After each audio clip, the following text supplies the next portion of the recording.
Hello, Rachel. Hello, Brian. How are you doing? Pretty good. How are you? I am doing spectacular, like Spider-Man, the Spectacular Spider-Man. Did you know JMS wrote for Spider-Man? The spectacular? There is. There's such thing. There's the Amazing and there's the Spectacular Spider-Man. Maybe it's time for us to become a spider podcast where we only talk about Spider-Man properties. But I do think we should add that to the list of potential series for There Be Movies 2. Oh, yes, our Patreon exclusive content. Exclusive. I think we should do all of the Spider-Man movies. All of them? Even some of those wacky ones? All right, Rachel's locked it in. I think that should be on the list because I've had an awful enough time with the Alien franchise? With all of the other franchises, so... Oh, come on, you love the Star Trek franchise. Yeah, but it still has some stinkers. We've got the Babylon 5 movies to look forward to at least, huh? Those are movies that we've got coming up in a bit, but we are actually watching through the series right now. Yeah, well, we're getting close to the end of season 4. Yes, and we are rewatching it, revisiting it, and reviewing every single episode. Spoilers, yeah, every single episode, one at a time, and those movies will be coming up soon. We've got In the Beginning coming up in a little bit, but today we are here to talk about a very monumental episode of Season 4 here on YumYumPodcast.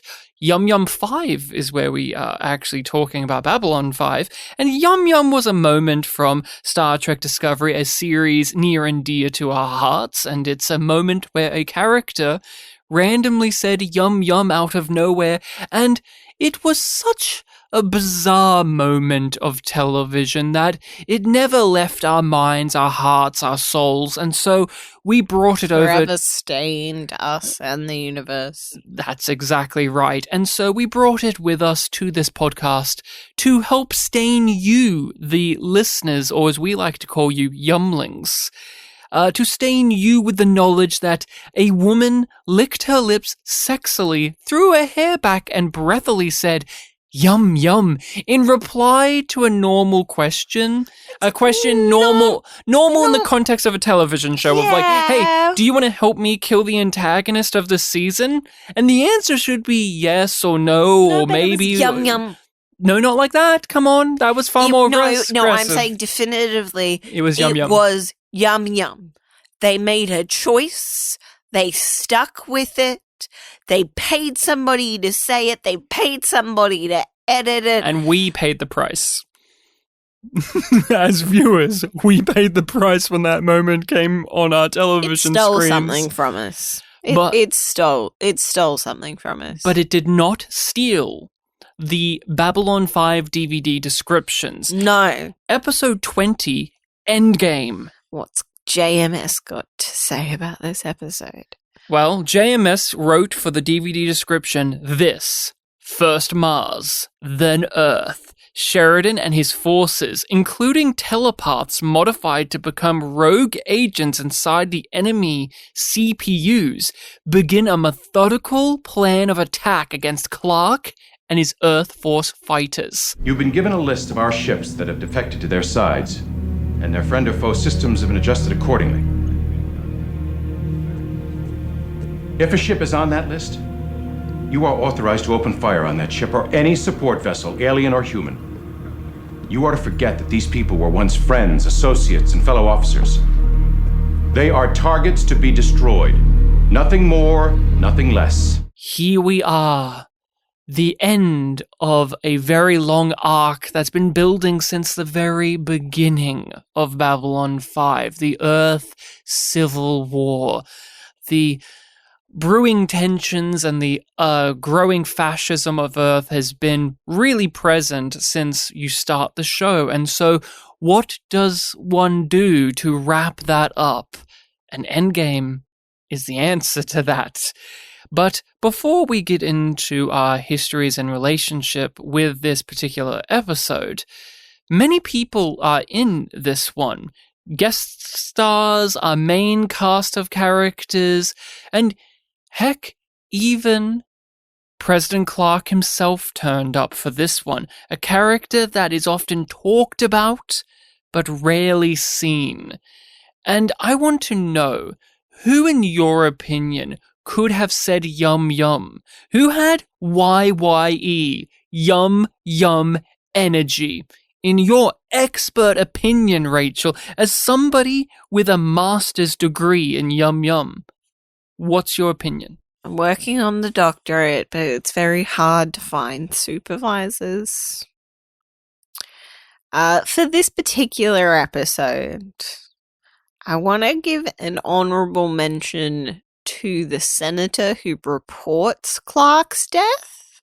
Of course. Because that would be a real echo of the original moment of Yum Yum in Discovery. Of course. So I feel like it's worth mentioning. That actress has been in a million things, and she's always sexy in them, by the way. She was in Star Trek a lot, as many guest star appearances. I look at her and go, she's evil. Of course, and that's a part of this. It's called smoldering. That's the particular brand of sexy. She was in the TNG episode called The Face of the Enemy, where Deanna Troi has to be made up as a Romulan and is implanted in the group, and this woman played the sexy Romulan lady. You also may remember her from Voyager in Janeway's holodeck saga novel about being a governess. And this woman was, I think, like the evil nanny character. She was in there a bunch. And it would have been the maid. Yeah, she was the evil maid or something. She was the governess. And then Quantum Leap. The episodes with the evil leapers. She was the evil hologram. Yes. So awesome to see her here. I didn't realize that until I just wanted to look her up because I heard that voice, that particular sexy British accent, and I said, I know that voice from something. Okay.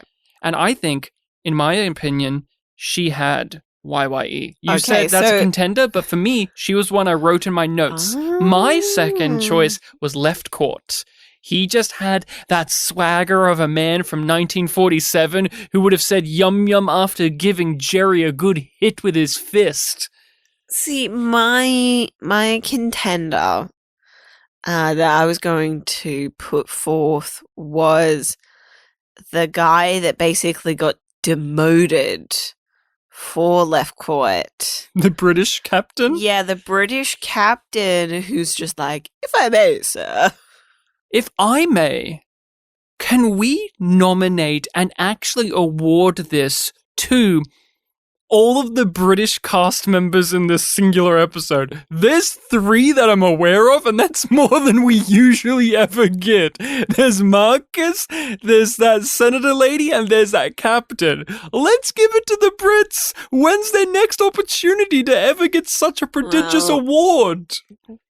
Marcus won't be with us much longer. So. This is his last time to get it. Yep. History and relationship with Endgame. I will be real honest with the people out there. Endgame has always been an episode to me that I look at with a fondness and appreciation for, but it's not one that I overall am in love with. For the conclusion to something that's been building for so long, I find it satisfactory, but it's not the one that I... heavy lifting. It had a lot of things to do, and it's one of those things where with a conflict that is so deeply personal to our heroes, this is their home they're fighting for. These are the people that they've served with. They're all on supposedly on the same side, but everything has become so dark in these times. It wraps up in such a jolly way that I always find to be very hard to grasp at, considering the serious tone. He does love the tonal contrast. He does love the tonal contrast, and I've always thought it was a good episode, but even within the Earth Civil War fights that we've had, I don't think that this one leaves as much of a mark to me as, say, No Surrender, No Retreat. The technicals of it are all fine. The acting is all good. The twists and turns and how they take back things works, but none of it has ever blown me away. The things that I'm left with thinking about this is not the defeat of Earth itself, or all of the obstacles that Sheridan had to go through to get there, but rather those personal moments on the outside, the conversations about Ivanova, hearing about Marcus leaving and the reasoning as to why, and of course, even the ISN reporter coming back. It's more about those quiet, small emotional beats rather than the bits that the show clearly wants me to be far more engaged by, the big, swelling beats of the story, such as when the Agamemnon flies through the debris and the explosion of that defense system, and the music swells and everyone's cheering and happy. I always look at the moments like that in this episode with a mild smile. Just, sure, that's nice. What about you, Endgame? I always, for a long time,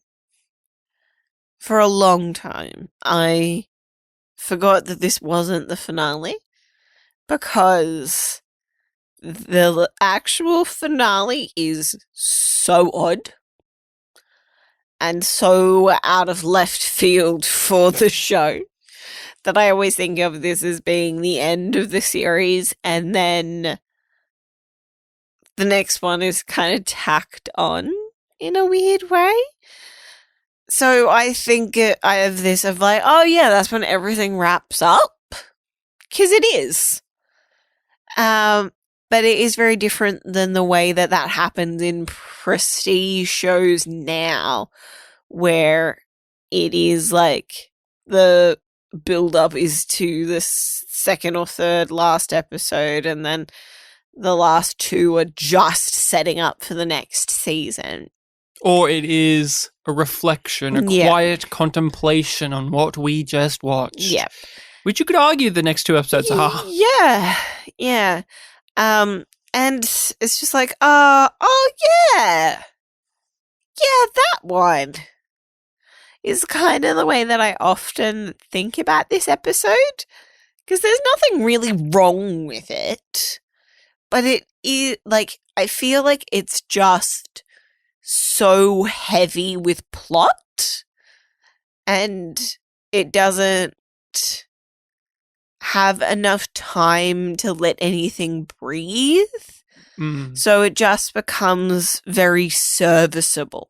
Would you say that that's season 4, though? Because I have noticed in our discussions, those phrases that you've used to describe the episode has been recurring a lot. It's not a issue with this episode that is distinct from the rest of the season, because they were so pushed for time.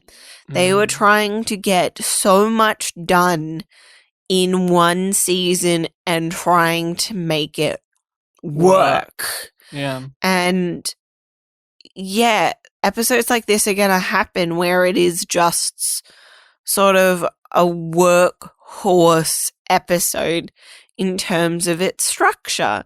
But because JMS has done so much work with the characters, it elevates it. It doesn't make it stick, though, or stick out, because it is so boom, boom, boom. Just, we got to keep on rolling through. So boom today. Boom today. Boom. Boom, boom, boom. Boom, boom. Boom. Let's talk about Ivanova and Marcus. Their side of the story is fairly self-contained. It does bleed over into Sheridan's war against Earth and saving of the day. Near the blabbermouth. That is nefarious Lanier. Just because he would do it for Dylan. I felt a lot during this. I've enjoyed Marcus on our watch and our discussions, and knowing the fate of the character, of course, I ignore the short story as any real Babylon 5 fan would, but knowing how this all goes, it's really upsetting because he has really solidified as a character. We got past those rough beginnings of him being so quippy to the point of grinding one's teeth, to seeing him be a good friend to many of these people that we've loved since the beginning. He was great at grounding all of these characters and giving them something to bounce off of, whilst also giving something in return as a person. Jason Carter gives a really sublime performance in this episode. It's asking him to play into the side of Marcus that we mainly get glimpses of rather than be the extent of, which is the quiet, brooding sadness.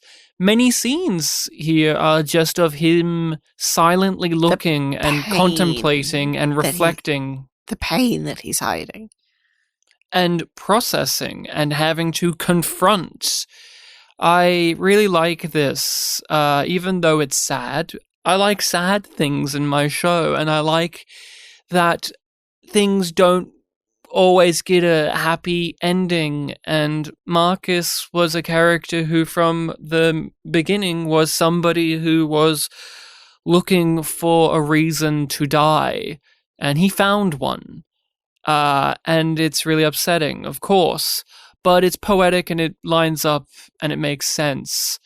There's many moments here of him just exclaiming how unfair this is, exclaiming and just saying out loud that this isn't right, and if other characters in this show can defeat death, then why can't Ivanova? And why can't Marcus find a way to do that? And it's a great piece of writing on JMS's part to point out that this is a series where he, as a creator, has found ways to subvert death. And that's always tricky to add into your show. If you can defeat death, if you can resurrect characters, what are the stakes? What are the tensions in it? Does anything matter? I remember back in the day, for instance, when Loki in the MCU died, and then he came back, and then he died, and then he came back, and then he died. It really just lent credence to, does anything matter if one of the central villains never dies and always comes back, and they play it for those emotional beats of the death being real, then to just twist it around again and say, nah, he's back. And Doctor Who has that problem a lot too.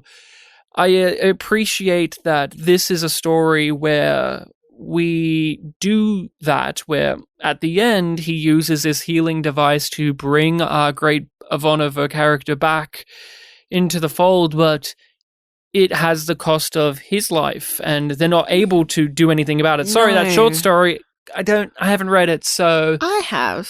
Yeah, I'm saying I haven't read it in a good way. I thought you wanted to invite that discussion. You can leap into it. You are the reader out of the two of us. It is a story I know the synopsis of, and I reject it.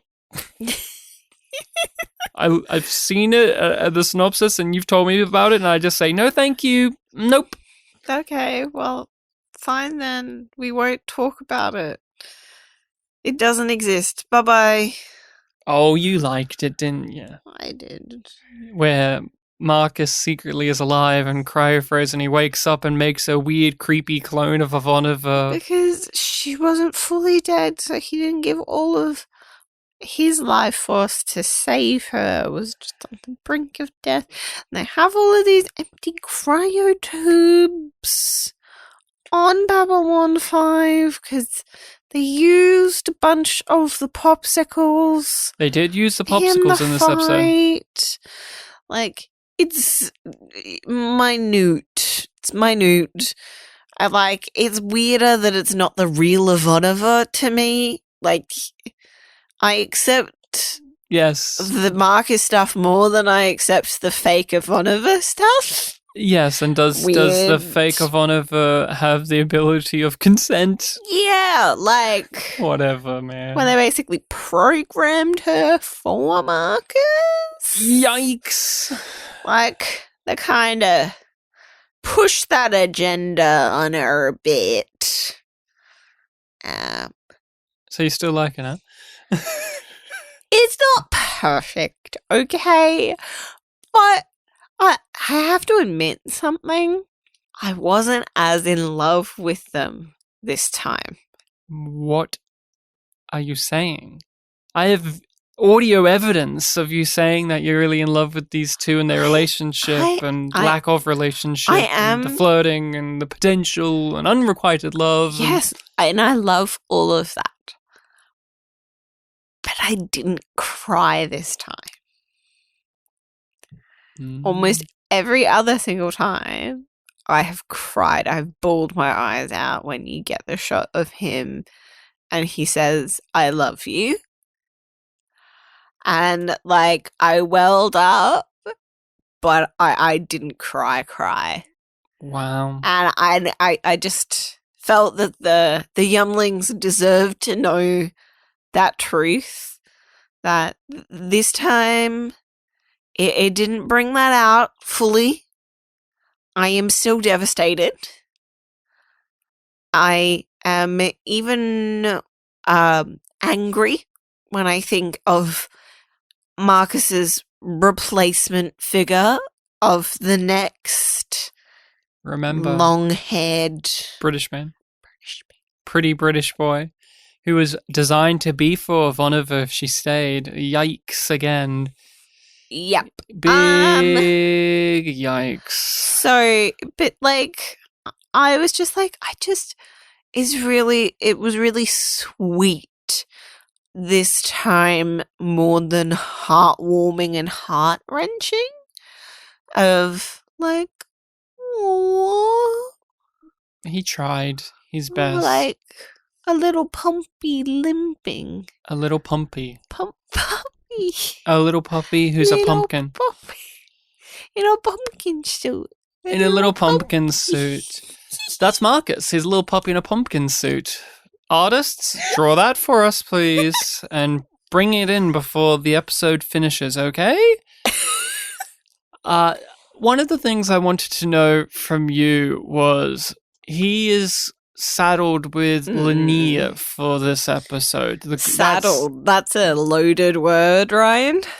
Because Linnea is being hostile in opposition. He isn't beating around the bush. Linnea just straight up says she's dead. She's just going to be dead. You have to accept it, Marcus. And I wanted to know your opinions on pairing these two together to have these conversations, because Linnea and Marcus have been paired up many times before.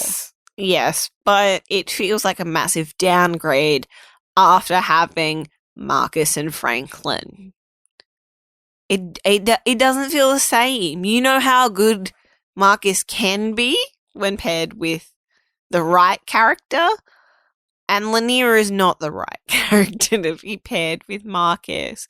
Like, it's a very functional decision, because who's going to be on the ship with Marcus? Linnea makes sense. Who would incidentally lead Marcus to the alien machine? Linnea. Because he knows about it. Delenn sidestepped it, but tipped Marcus off that little bit. But Linnea gave him something concrete enough to go search. I actually think it makes a lot of sense. It does. Because not just of practicality, I completely agree. You wonder what this would be like if it was Franklin, because Franklin also cares about Ivanova more.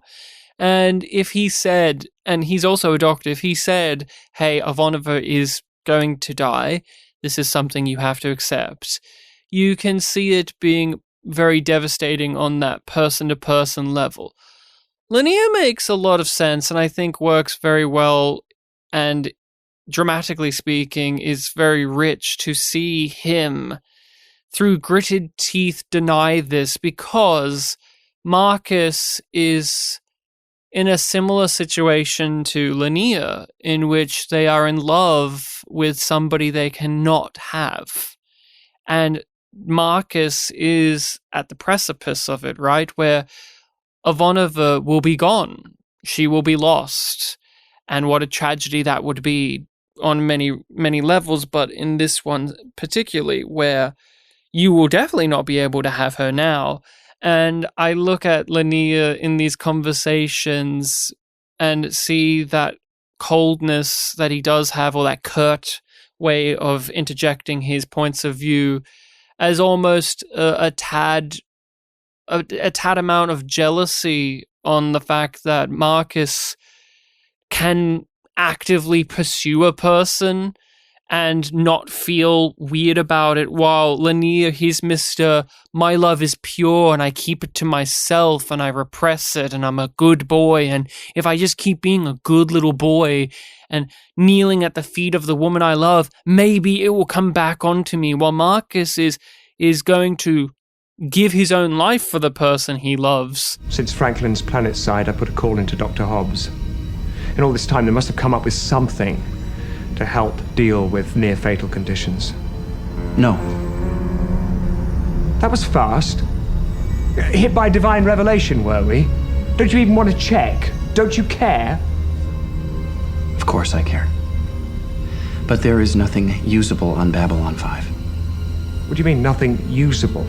It is another reason why these characters are paired together, because it makes sense on multiple levels for Linnea to peel back the curtain a little bit, enough to let Marcus see through and decide whether he wants to or not.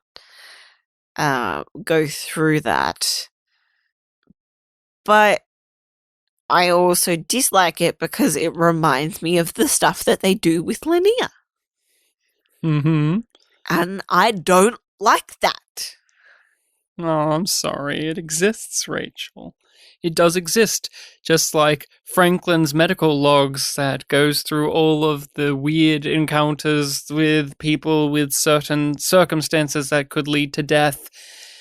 I like that we got to follow... Confirmation that the lounge singer's dead, too. You took it from me. I like that we got that confirmed. It was... Even though Walkabout is an episode that it's probably best not to refer to it again, the fact that it is referred to lends credence to it existing. I'm much more of a fan of things mattering more than, oh, that sucked, let's move on type storytelling. That's a big difference between you and I. We were actually debating about this when talking over the first season of The Expanse over on our Patreon, where there's a character in that season who has yet to reappear after the first season, and I argue that I need them to reappear to matter, and it's a character we don't like, and you just said if they never reference him again or have him again, it's good. But the touch on Walkabout was cute in that way of like, oh, look, they're actually referencing, that's nice. But I also like seeing these logs and how they cycle back in time, and you get to see Franklin with the different uniforms and the different attitudes in each one of them. It was nice to see it winding back time on his character. Now, the healing device has been here since season 1. They already used it to save Garibaldi, and I think for a good portion of people out there, us included, it was a shock and a bit of a surprise that they brought back the healing device, because it was used that one time. So why would it come back again? That's what devastates me, is JMS brings this thing in from previous seasons. He brings it back in, and we already know what it does. We already know what it's capable of. And when he says, oh yeah, when the show says, oh yeah, the alien healing device exists, remember the alien healing device? You know what's going to happen. You know that Marcus is going to use it and die. and you have to wait for it to be shown to you. That's what kills me more than the actual image of Marcus hooked up to it saying, I love you. It is the weight and the knowledge that that's going to be the outcome here. That's the thing that really hits me in the gut. When it comes to the Marcus sacrifice and the reintroduction of the alien healing device, what has been the thing in all of that that has really hit you emotionally? What has brought those tears out? Oh, it is the I love you.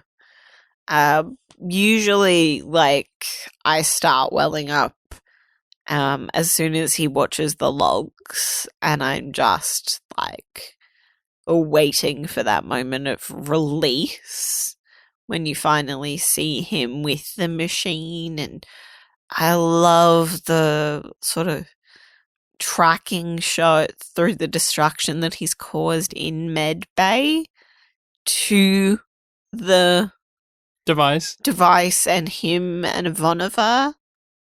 That was a really great piece of visual storytelling to give us the journey of Marcus coming into the med bay, grabbing the device and plugging it all in without actually showing us Marcus doing that. It was a great piece of business. He does say I love you in his charming British accent. I love you. And then he slowly... A little stroke. Are you going to miss him? Yeah, I will. Like, I will feel his absence, definitely. But I also understand the choice of it, which is not something that I chose to accept on the first couple of rewatches. I'm like, why did you have to make him die? But now I'm like, I get why you make him die, but it makes me sad. It does make it devastating that season 5 lacks both Ivanova and Marcus.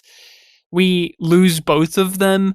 Obviously, there was no way to avoid that. Just weird behind the scenes stuff happened there, but I'll miss him very much. I really have grown attached to him on our watch through currently.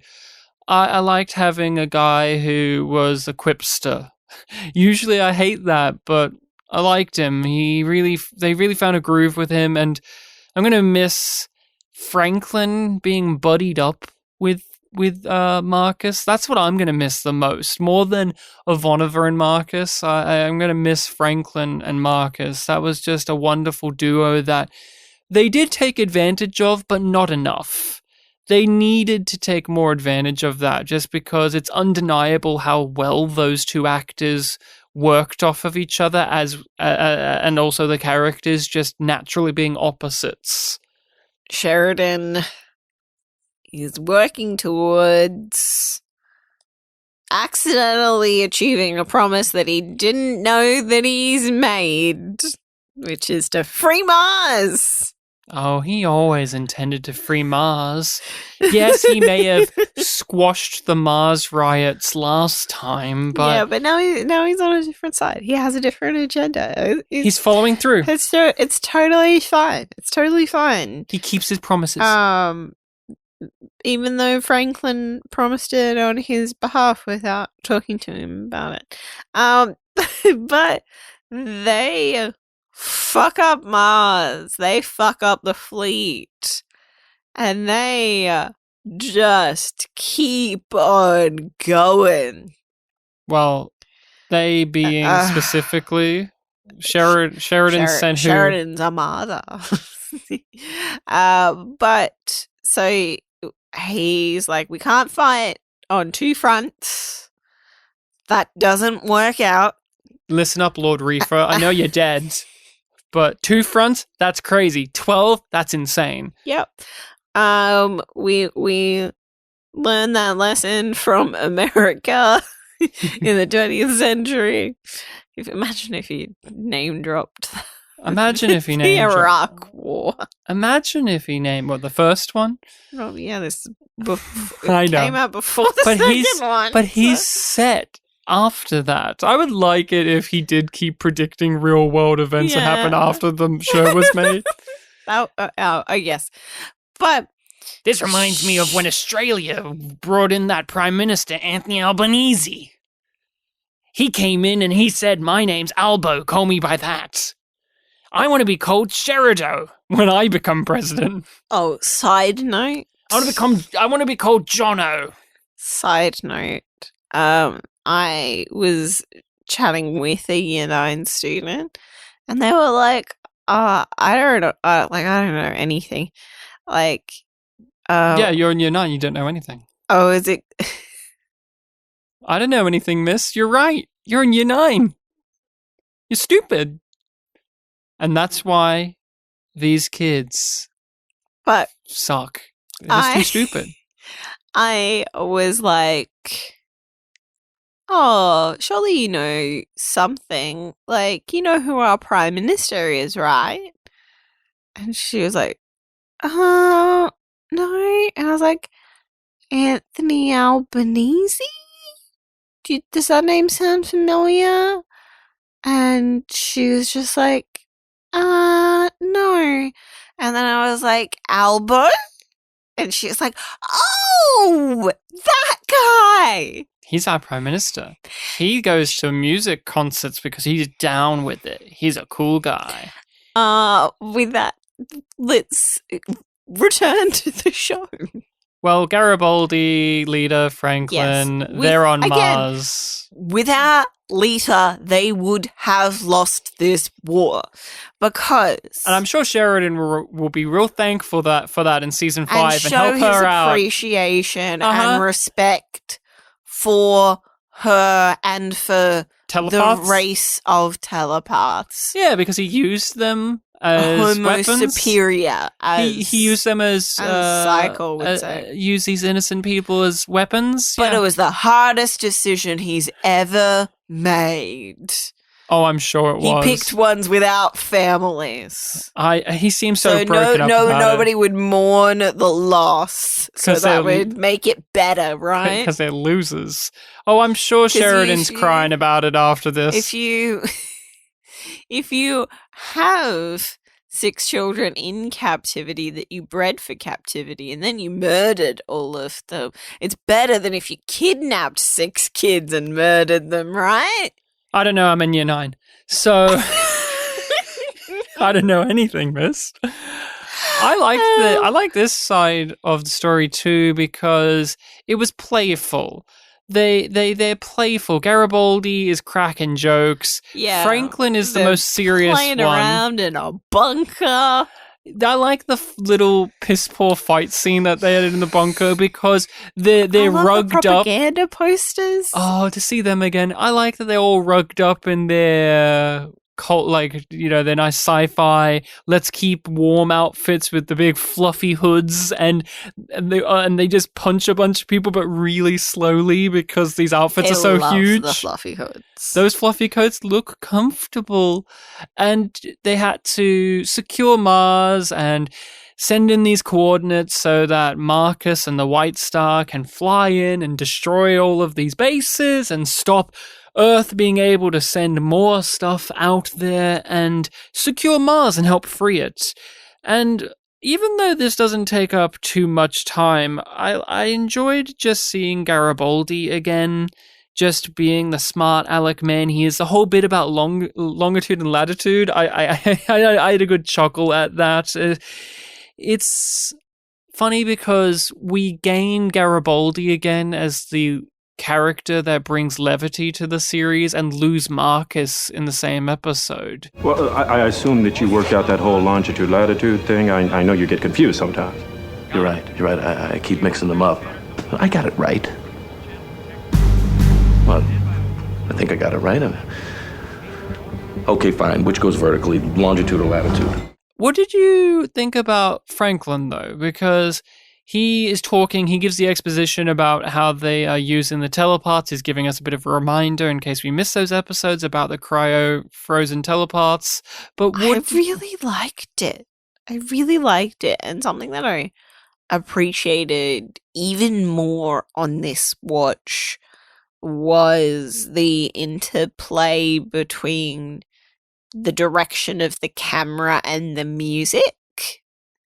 Like, the synergy between those two aspects of the show was impeccable for me on this watch. Like, it just beat by beat landed really well and elevated the dialogue, and not in a way that overtook. It was just a moment where everything was working together to create this really pivotal moment of stopping and pulling all of these things together and holding your attention hostage while he explains it, knowing that there's so much action happening everywhere else, but you're captivated by Franklin as he explains what they're doing, and you feel it weigh on him. Because of course it does. He is saying why they are doing this. He is saying that. And this person is arguing with him and countering him and basically being him.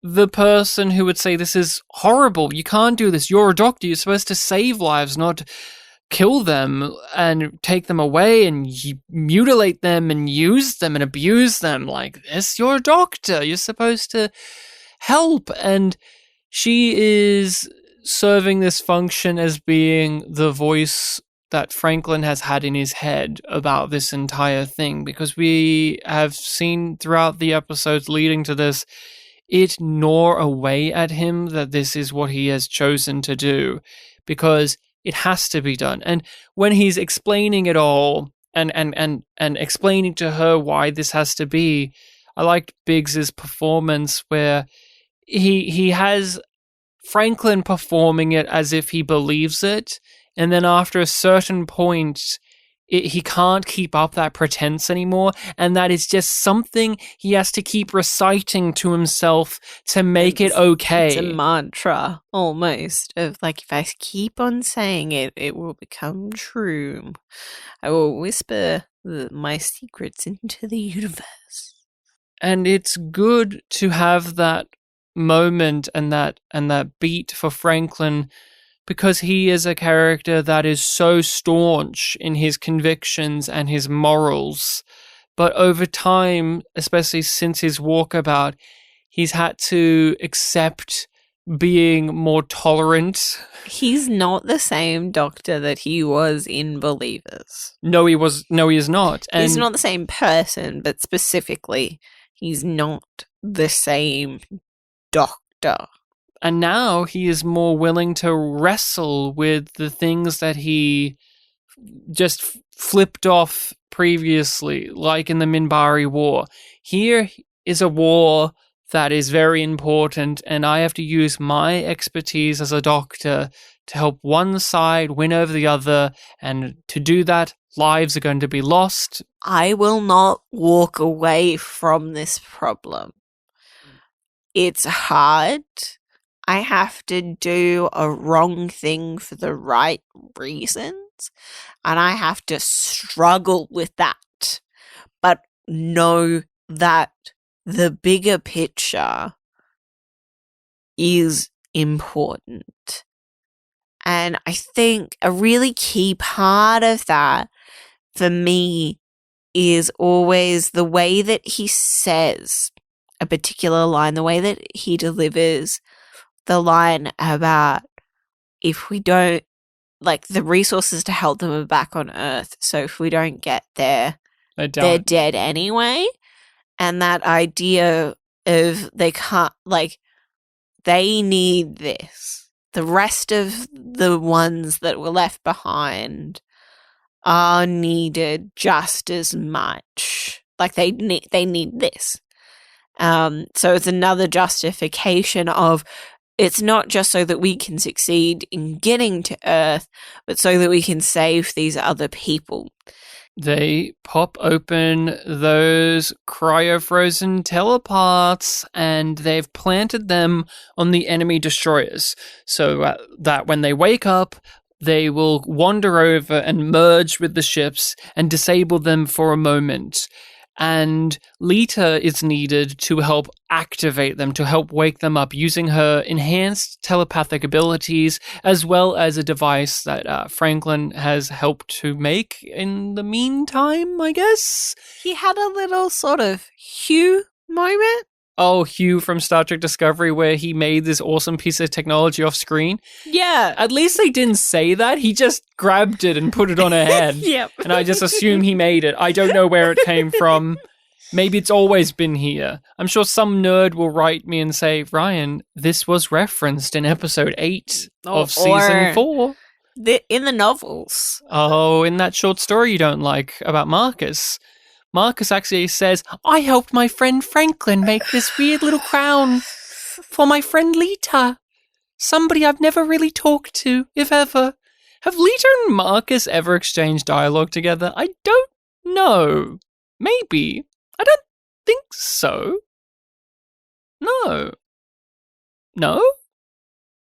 That's another question to be answered, nerds. They open up those telepaths. Lita is there on Mars using her enhanced telepathic abilities with this random device that Franklin has built off screen. And her eyes go black because they just can't help but keep putting Patricia Tolman through those contact lenses and making her suffer while wearing them. That's something she really, really comments on a lot. Yeah. I thought it was good for the one and done thing, but then they kept bringing those black contact lenses back. Almost like to mess with her, I guess. It's kind of funny. She's cool when she wears them. Yeah, it is really fucking cool, and it works really well when they do use it, but I can imagine that being a nightmare. It's a clever solution to the... It's a good shortcut. And it's a good payoff to the teleports. Yeah. It does have, I have mixed feelings about it, because I do like them bringing up the telepaths and them using them as a weapon, because that was what they were made to do, but they're doing it in a different way, but also,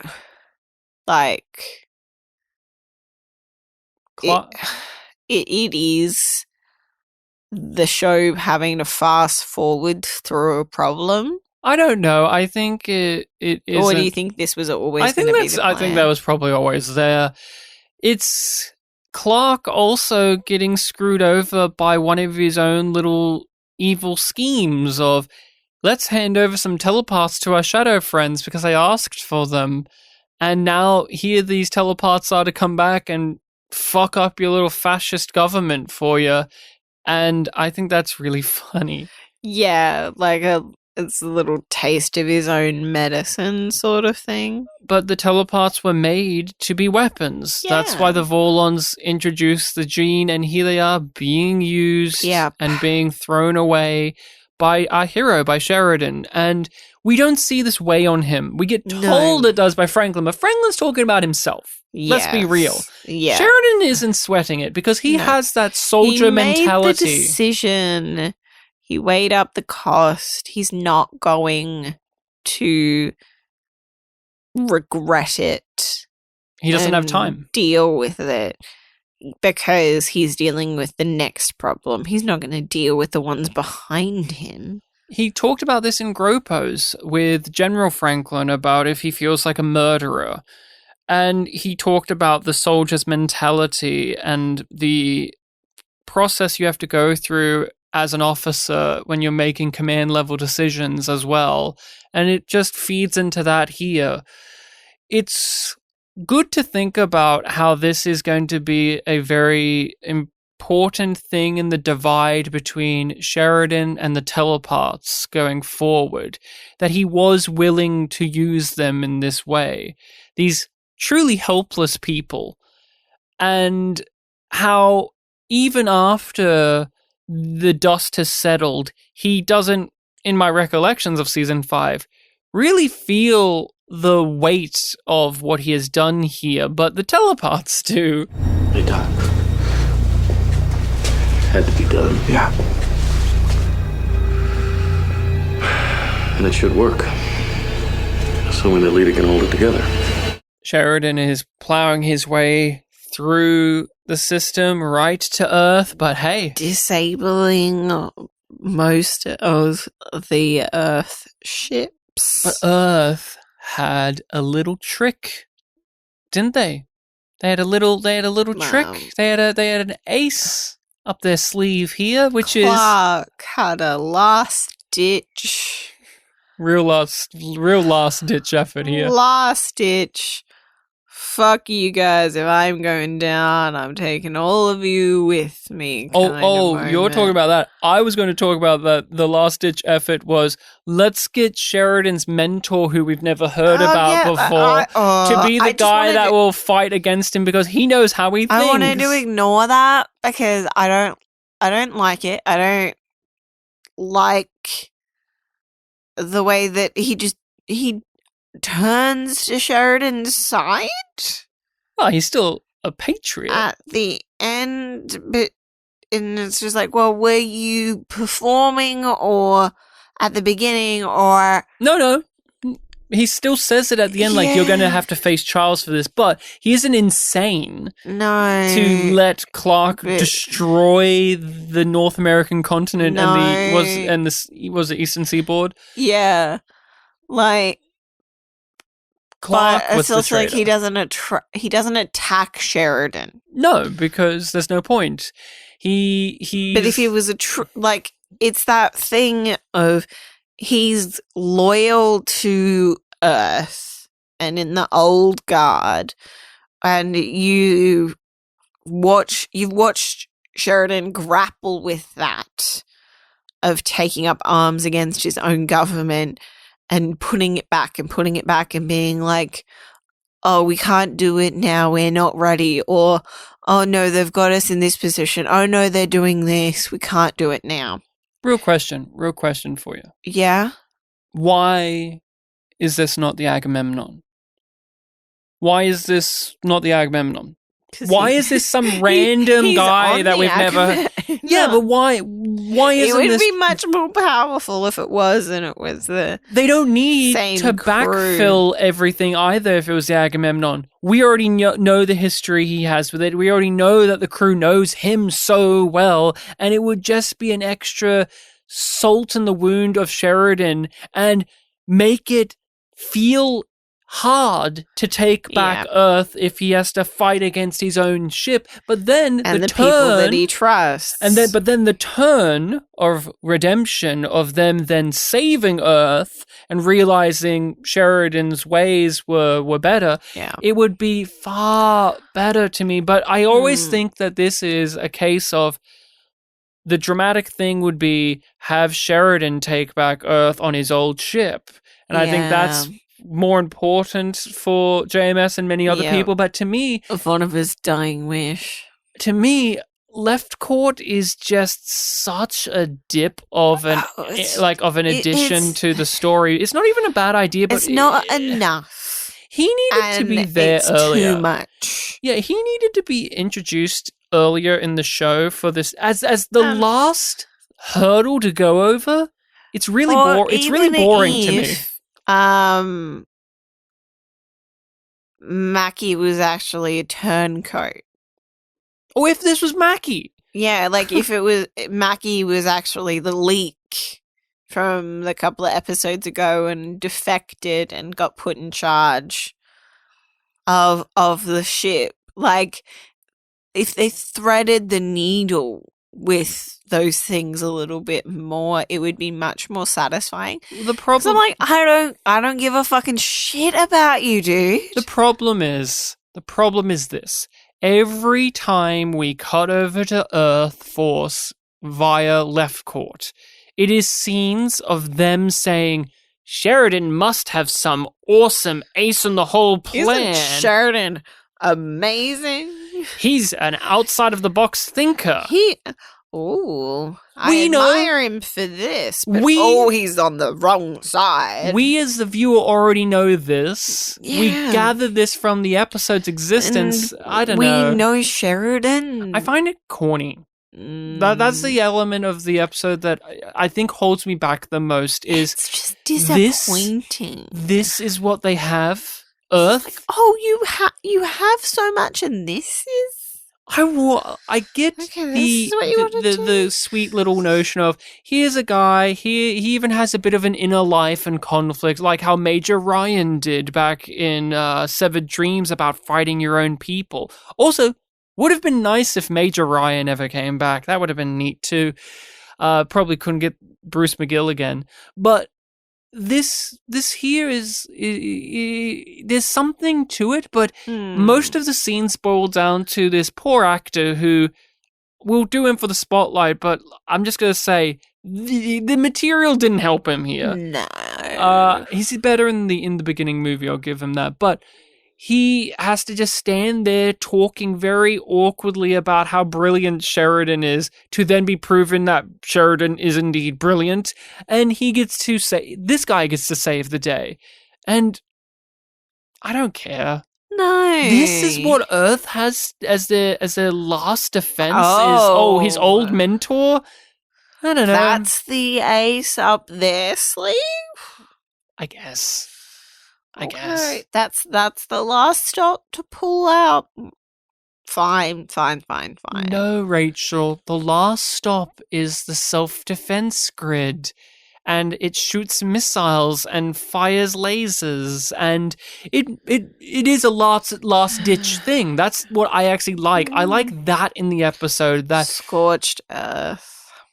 Before Scorched Earth, I like that the war ends or is about to end on a really pitiful note, that all of these forces have gathered together around Earth, and Earth, Clark, is so pig-headed that he will still fight to the very end of just turn the defense grid on and shoot him. What's the point? They're going to rip through it like tissue paper. They're just going to rip right through it. You can't win my money if I burn my money. And so he does Scorched Earth, which is a Doctor Strangelove reference, the way they do it with the circles around the letters, and it reminds me of General Ripper. And he turns the defense grid against Earth, and so he will destroy the Earth itself because he's that insane and that pathetic. Yep. And that corrupted. Oh, but Rachel, what type of coward is he? A suicidal one? He's so much of a coward that he would kill himself rather than be taken. And kill everybody else. Like, yeah. If I'm going down, I'm taking all of you bastards with me. An absolute worm. Great way to end him. Makes perfect sense. That's the part of the end of this conflict I love, which is Clark being such a fucking whack job that he would be that pathetic. And he waits until the very last second. He waits when he knows that he is cornered with no escape. Captain, I believe he's turned the defense grid toward Earth. We can't override the systems here. If you don't stop them, they'll fire in 10 minutes. ISN is back.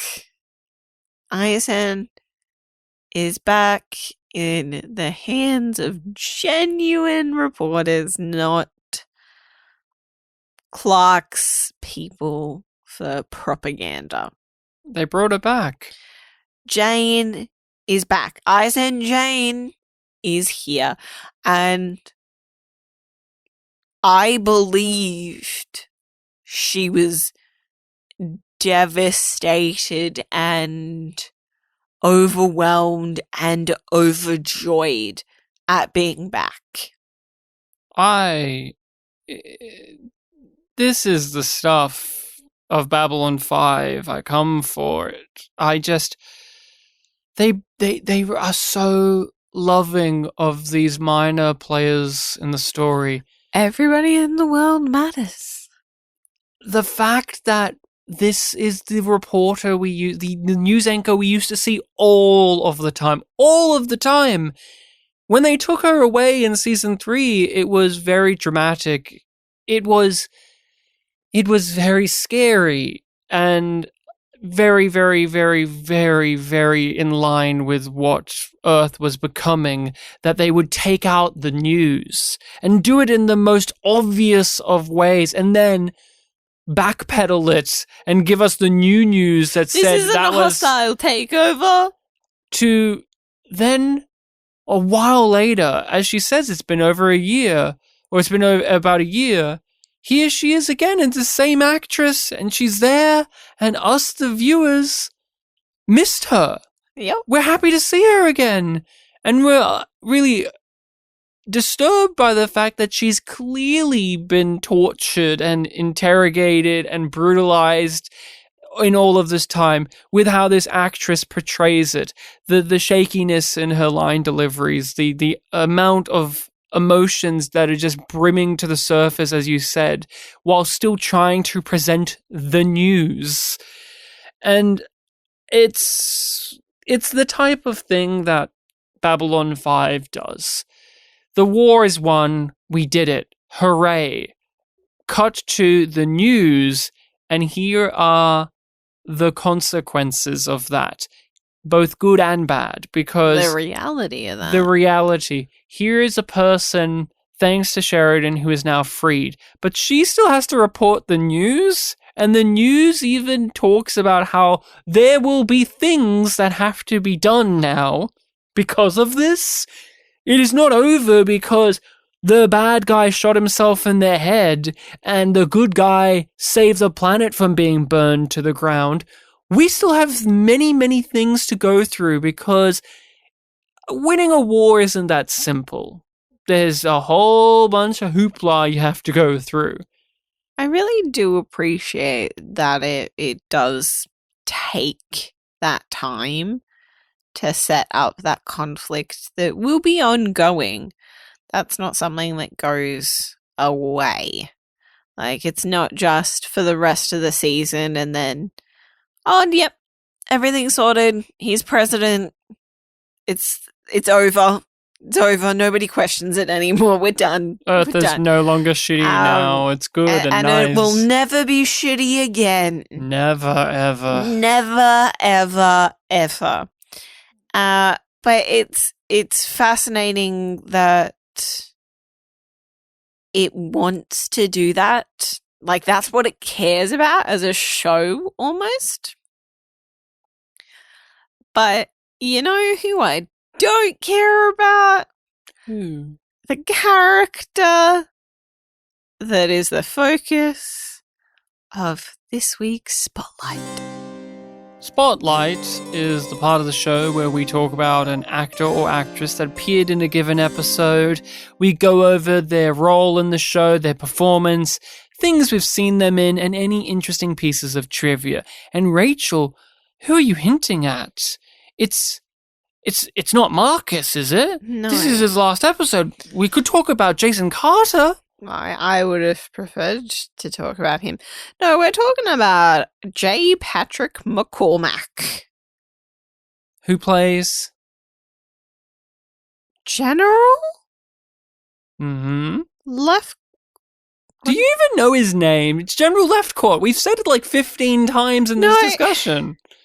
No, like, I had it in my head. But for some reason, my brain misfired and wanted me to say left court. And I'm like, that's not right. That is right. Left court. No. I misspoke. Sorry. My brain misfired and said Night Court. No, we already had Bull from Night Court. I know. And I'm like, left court, night court, what is my brain doing? And I just froze. You're not a fan of Left Court? No. Are you? No. I don't like the pomposity of when he like takes over and explains why he's there, and I don't get his heel turn. Like, I get the way that you explained it with like just like, oh no, he's going against Earth, but then it's just like, well, if you can accept that and go against the chain of command when it comes to supporting that action, how are you still okay with Clark after the firing on civilians thing happened? Like, yeah, don't take arms against your government, but what happened? Like, I don't see enough of a difference between those two things to believe in the turn, other than, it's convenient, and,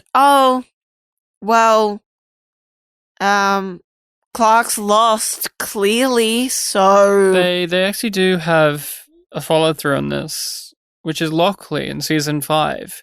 She gets to be the stand-in for this complaint you're having of how does an Earth Force officer, especially one that's high-ranking and has morals, how do they justify having served on that side and defended those actions and or carried them out?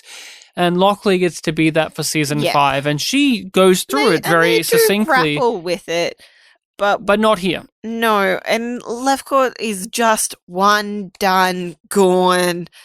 And each time I watch him and I watch the performance, I'm like I'm looking for a tell that he's lying in some way and being disingenuous when he's talking to them, because he's got that air about him. And then when he's talking about helping out Sheridan, he has a warmth that he didn't have before. And there's a lot of decisions in terms of the performer that's trying to bring out these notes that are not there in the script. He's trying to play it as conflicted, as somebody who admires the man and even taught the man that he has to take down, but he has to because it's his job and you can't break the chain of command in this way, and it's illegal. It's an illegal action you're doing. You don't get to choose what's right and wrong when you're a soldier. But he can't help but admire Sheridan's tenacity. I do not like Left Court as a character. I don't like this performance, and I think it's a part of the direction. He's directed in a way that reminds me of Season 1. And I'm pretty sure that John Copeland, who's the producer, directed this episode. This is his first ever directed episode, and I think it shows in that way. He does this thing that they used a lot in Season 1, which is characters talking, and Babylon 5 does use this a lot, but in Season 1 it was far more prevalent, which is characters dramatically talking to one another while not facing one another. And this poor Left Court is doing that all the time, and it's corny, it's cheesy, it's very soap opera-y to me. And I don't know, as an actor he decided this, or the director decided this, but he comes across very much to me like a 1940s serial character. Like he's a military guy from 1942, and he's going over these heady ideas, and he has that delivery where he... And I just don't think it matches with the type of tone that the rest of the episode is going for. That's why Richard Gant as Mackie was so good, because he had a very obtuse nature as a character, but I think Gant caught the tone just right. Here, I don't think the actor is being in the right wavelength for what everyone else is doing and the episode in general. And so I walk away from this not being a fan. Now, he will reappear in the beginning, and I remember liking him in the beginning, the film in the beginning.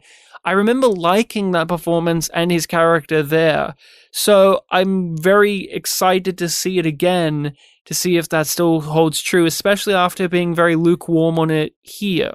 I'm really glad that you brought up that point about the direction, because it was in Left Court's scenes where I felt a distinct dissonance between the direction and the cinematography, which I was like, why is this doesn't feel like it's gelling. Feels like the cinematography is leagues above the direction. And you saying it was his first episode, I'm like,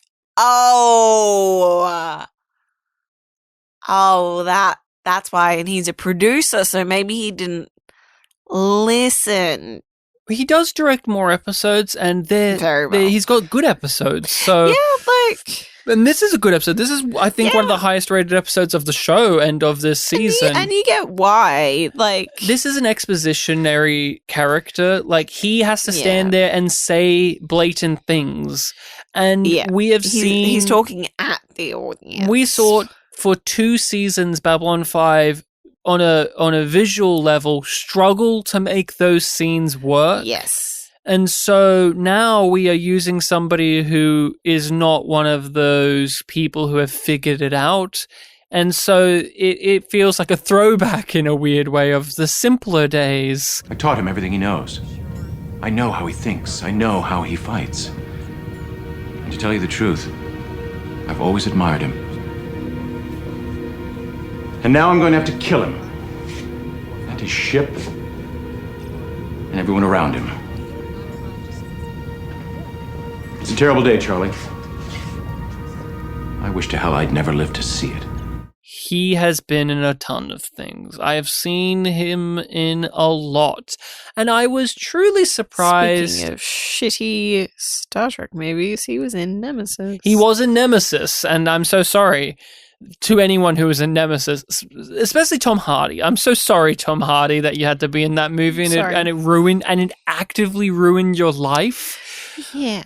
I was just going to state that I found it very surprising that he started his career in the late 80s, early 90s for film and television. It really isn't that long before this episode. And he's somebody that I've just seen in so much, and he looks older because he has the white hair here, and he has a certain look about him that you would imagine, this guy's career spans back to, like with many of these people, to the 70s or 60s or early 80s, but no, it's relatively fresh in film and TV when it comes to comparatively to this episode. But I've seen him in everything. He's been around. Yeah. Now, for you, what are things that you have seen him in, if anything at all?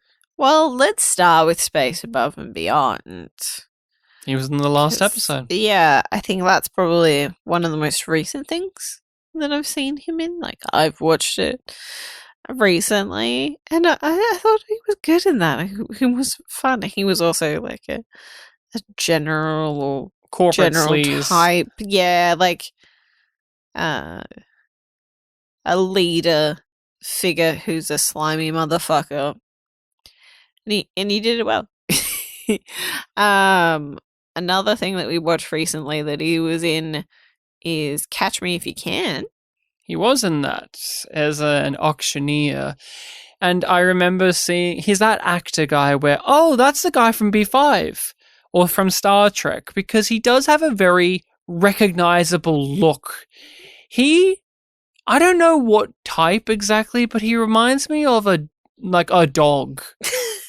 like a bulldog or some kind of stoic dog type, and he has jowls and a very defined jawline and chin, and that haircut and that color in his hair that he has that I've often seen.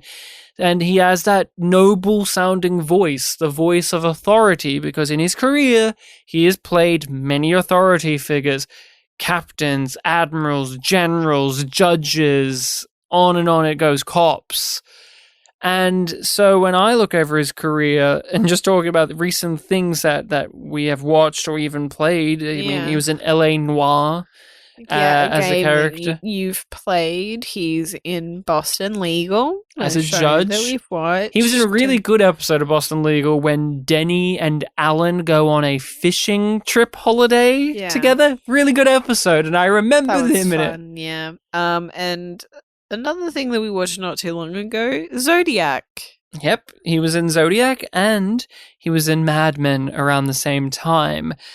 Now, I like that he has a pretty versatile range in Star Trek. Yeah. Where he's played admirals, of course, but he's in one of the best Voyager episodes they ever did, which is Counterpoint, which is an episode where the Voyager has been taken over by this totalitarian fascist alien race who are afraid of telepathic beings, so the telepathic characters have to be hidden away, so Tuvok's hidden away as they navigate the Voyager through this sector, and Janeway starts to form a complicated and romantic entanglement with the head alien guy.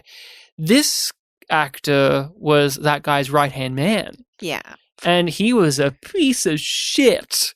He was a real nasty piece of work in that episode. And I saw a picture of him, and this is a testament to performance. Now, I didn't like Left Court, but I saw a picture of that character from Voyager, and I had a guttural reaction. I saw the picture and went, ugh. Because that's what the character made me feel. I went, you fucker. Because that episode had great antagonists. Yeah. Because you liked, in a weird way, but also hated that main guy that she's interacting with. But the rest of them are assholes. Yeah. Man. They're all awful. He has been in a bunch of sitcoms that we're both familiar with over the years. Your classics, Married with Children. Oh, yeah. Seinfeld. Yep. Married with Children was one of his early works. He was in a film I know you love, National Lampoon's Van Wilder. Ryan Reynolds. No.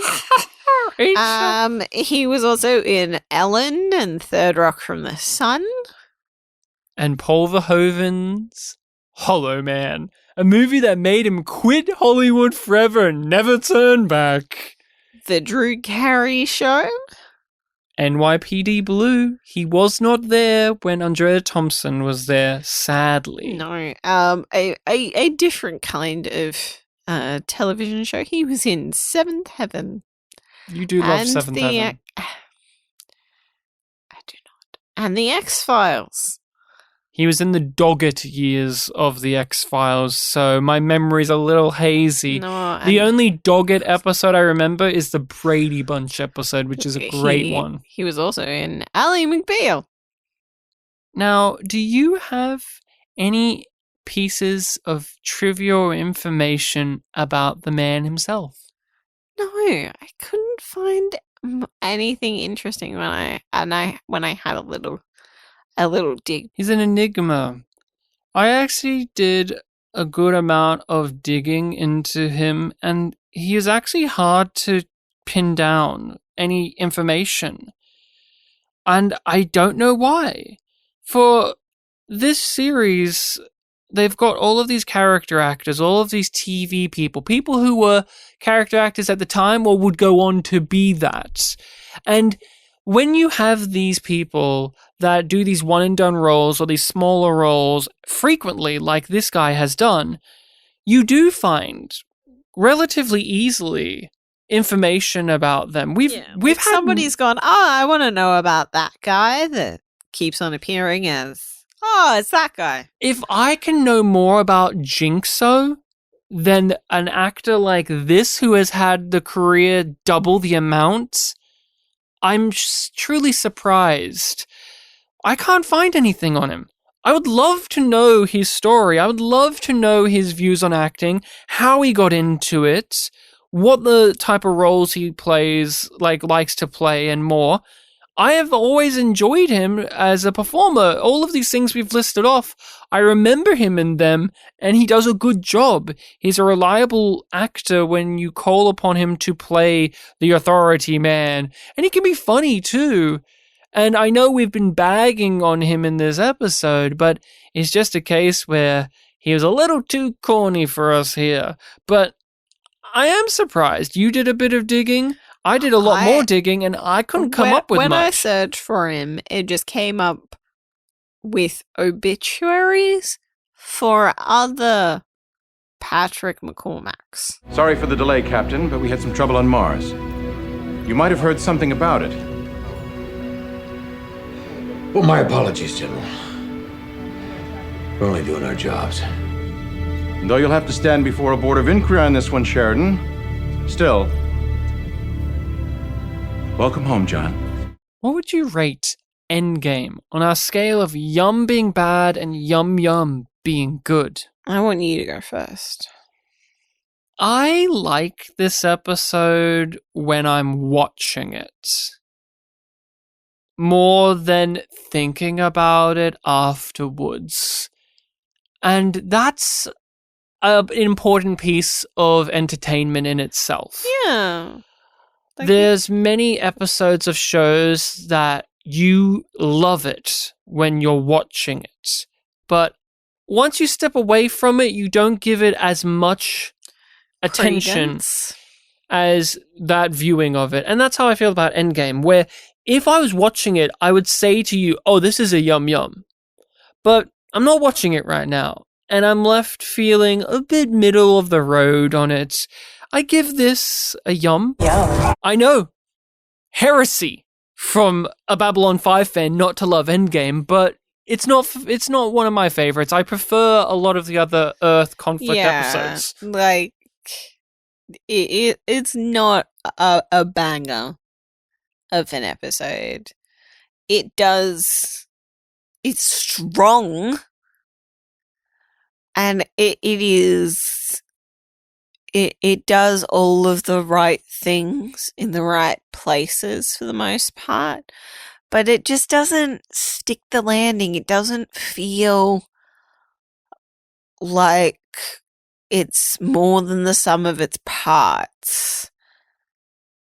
And I needed to make you go first so that I felt more comfortable giving this one a yum. Are you keen to know what we'll be watching and talking about next time? On the next Babylon 5. Episode 21, Rising Star. The war is won. Now it's time to win the peace.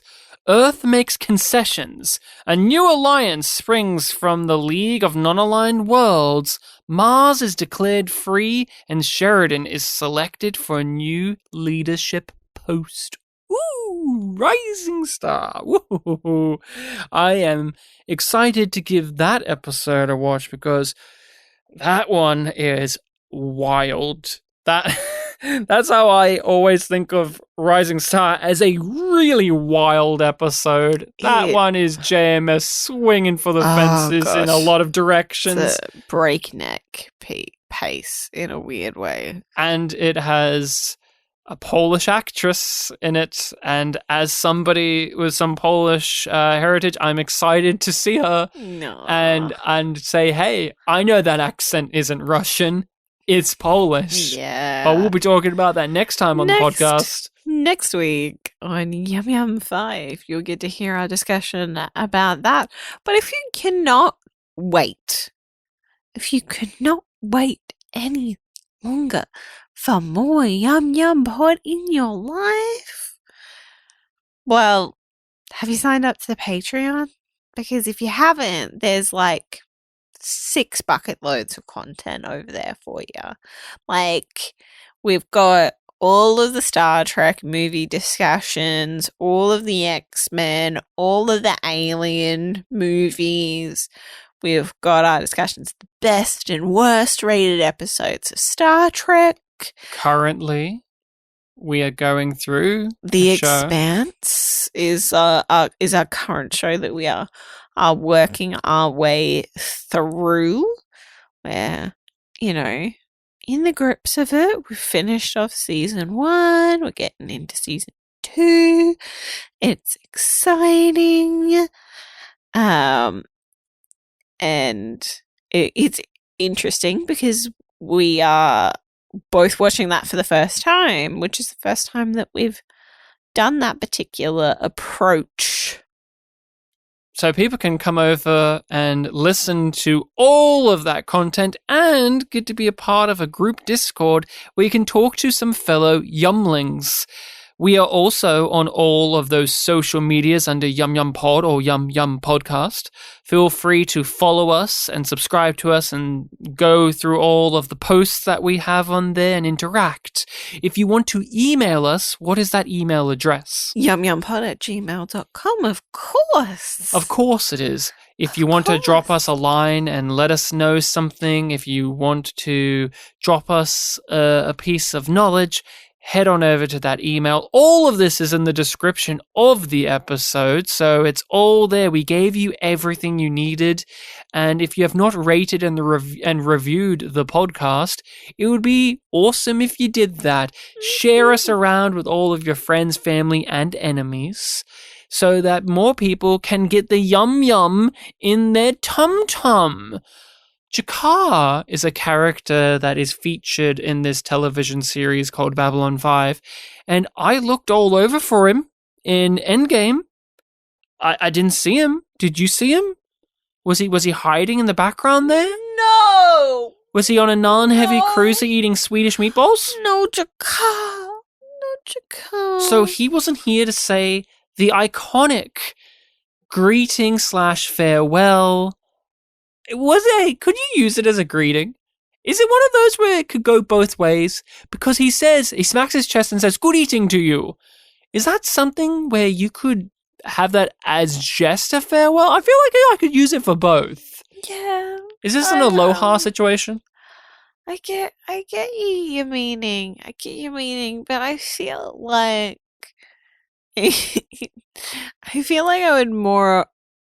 I would feel more comfortable hearing it as like a grace situation of like before a meal. Oh, of course. It makes sense there. A greeting. That's why JMS stopped using it, because it made no sense. It's just a weird sci-fi mumbo jumbo he came up with because Jakar's an alien. You going to dinner with Sinclair, I think? It was Takashima he said it to. Remember Takashima and her flute? No, clarinet? No, recorder. No, I didn't. Here's a question to end this on. A real question. Since we always make fun of the good eating to you, because it is an absurd thing, do you have a preference for, in your science fiction, aliens to have those kind of kooky, culturally different idioms and language things in your science fiction shows? Yeah, I enjoy those little bits of cultural differences. They're usually pretty cringy, but I like the idea. That's it. I like it on paper as an idea, but oftentimes it's goofy stuff like "good eating to you."